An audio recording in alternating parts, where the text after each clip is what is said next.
Hello বন্ধুরা, আজ তোমাদেরকে দেখাবো হাঁড়িতে প্লাস্টিক দিয়ে ভাত রান্না করলে পুড়ে না। এই জিনিসটা আজকে দেখবো, আমিও ভাত করে দেখবো যে পুড়ে কিনা। এইভাবে তোমরা আমার সাথে উনানে বসাবো, ভাত রান্না প্লাস্টিকটা লাগিয়ে নিয়েছি। এখন আমি উনানে বসিয়ে দিব, জল দিয়ে দিব, চাল দিয়ে দিব।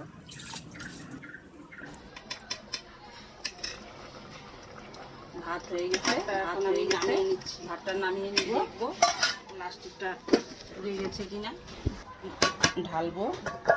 সবাই বলে প্লাস্টিক দেখি এখন পুড়ে যায় না, কিনা প্লাস্টিক তো নিচটা পুড়ে গেছে। ওই যে প্লাস্টিকটা মাঝখানটা পুড়ে গেছে, হ্যাঁ, কিনারটাও তো পুড়ে নাই, কিন্তু কালি অল্প হয়েছে। কিন্তু মনে হয় কালিটা উঠে যাবে, তেল দেওয়ার কারণে কালিটা থাকবে না হাঁড়িতে।